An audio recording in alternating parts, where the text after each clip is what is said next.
Landasan pendidikan. Assalamualaikum warahmatullahi wabarakatuh. Perkenalkan, nama saya Adik Didi Sehari Pakpahan, Prodi Vokasional Informatika kelas 1A.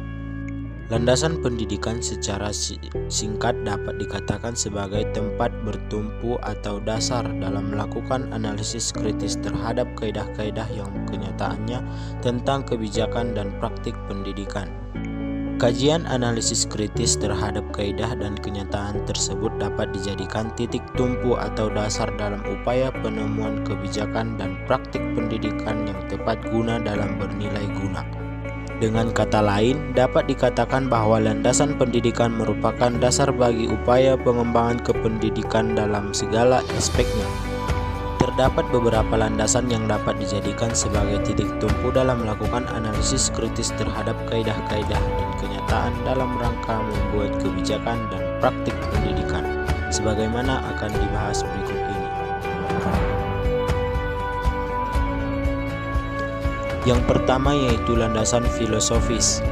Landasan filosofis merupakan landasan yang berkaitan dengan makna atau hakikat pendidikan, yang berusaha menelaah masalah-masalah pokok dalam pendidikan, seperti apakah pendidikan itu, mengapa pendidikan diperlukan, dan apa yang seharusnya menjadi tujuan pendidikan.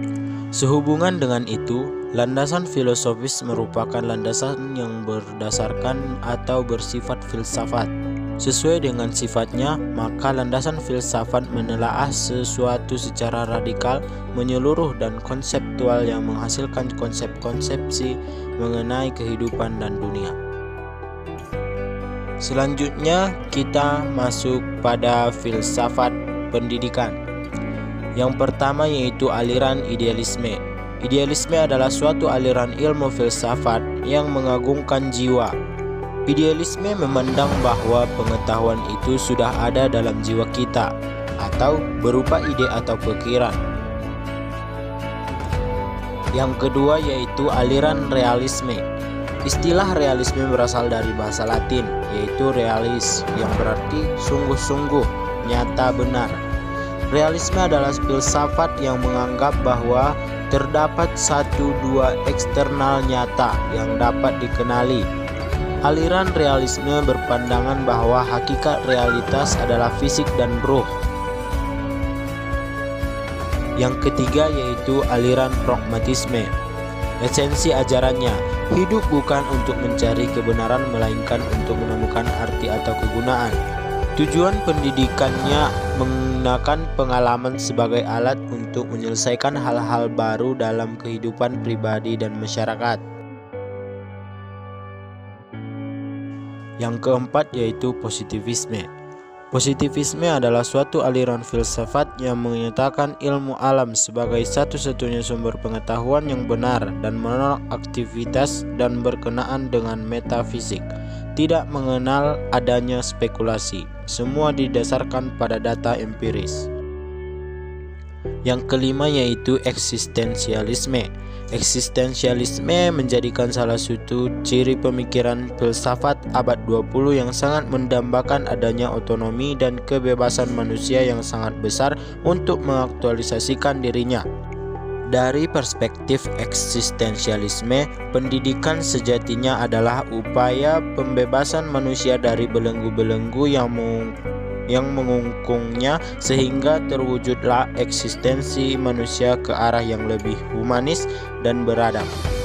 Beberapa pemikiran eksistensialisme dapat menjadi landasan atau semacam bahan renungan bagi para pendidik agar proses pendidikan yang dilakukan semakin mengarah pada keautentikan dan pembebasan manusia yang sesungguhnya. Yang kedua yaitu landasan sosiologis. Landasan sosiologis pendidikan merupakan peristiwa sosial yang berhubungan dalam latar interaksi sosial.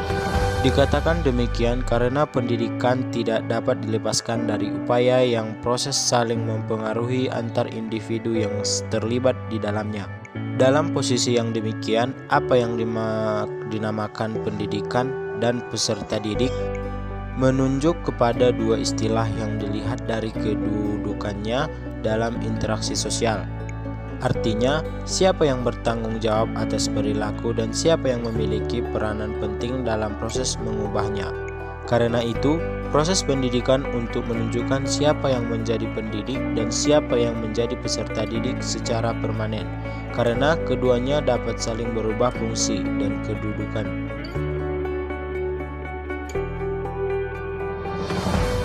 Ketiga, landasan kultural.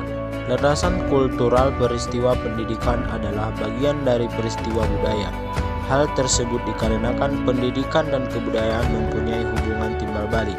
Kebudayaan dapat dilestarikan dan dikembangkan dengan menjalan mewariskannya dari satu generasi ke generasi berikutnya melalui pendidikan, baik pendidikan informal, non-formal, maupun formal. 4. Yaitu landasan hukum.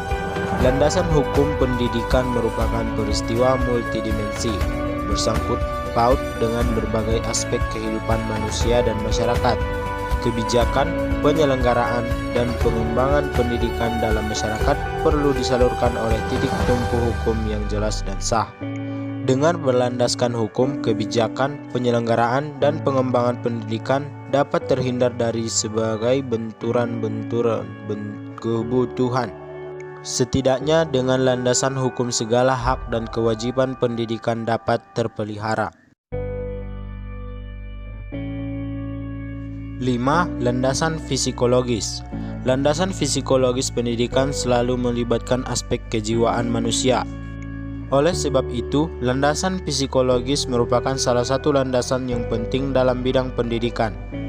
Landasan psikologis pendidikan terutama tertuju kepada pemahaman manusia, khususnya berkenaan dengan proses belajar manusia. Pemahaman terhadap peserta didik, terutama sekali yang berhubungan dengan aspek kejiwaan, merupakan salah satu kunci keberhasilan dalam pendidikan. Oleh karena itu, hasil kajian dan penemuan psikologis sangat diperlukan penerapannya. Pengetahuan tentang aspek-aspek pribadi, urutan dan ciri-ciri pertumbuhan setiap aspek, dan konsep tentang cara-cara yang paling tepat untuk pengembangan kepribadian. 6. Landasan ilmiah. Landasan ilmiah dan teknologi pendidikan dengan ilmu pengetahuan, teknologi, dan seni mempunyai kaitan yang sangat erat. Hal tersebut karena bagian utama dalam pendidikan, terutama dalam bentuk pembelajaran. Oleh karena itu, pendidikan berperan sangat penting dalam pewarisan dan pengetahuan, teknologi, dan seni. Dengan demikian, dapat dikatakan bahwa landasan ilmiah dan teknologi dijadikan sebagai landasan dalam menentukan kebijakan dan praktik pendidikan. 7. Landasan ekonomi. Landasan ekonomi manusia pada umumnya tidak lepas dari kebutuhan ekonomi, sebab kebutuhan dasar manusia membutuhkan ekonomi. Dunia sekarang ini tidak hanya ditimbulkan oleh dunia politik, melainkan juga masalah dari ekonomi. Pertumbuhan ekonomi menjadi tinggi dan penghasilan negara bertambah walaupun utang luar negeri cukup besar dan penghasilan rakyat kecil masih minim. Perkembangan ekonomi pun menjadi pengaruh dalam bidang pendidikan. 8. Landasan sejarah. Landasan sejarah memberikan peranan yang penting karena dari suatu landasan sejarah itu bisa membuat arah pemikiran kepada masa kini. Bidang pendidikan terlebih dahulu memeriksa sejarah tentang pendidikan baik yang bersifat nasional maupun internasional. Dengan demikian, setiap bidang kegiatan yang ingin dicapai manusia untuk maju pada umumnya dikaitkan dengan bagaimana keadaan bidang tersebut pada masa lampau. Demikian juga halnya dengan bidang pendidikan. Sejarah pendidikan merupakan bahan pembagian untuk memajukan pendidikan suatu bangsa.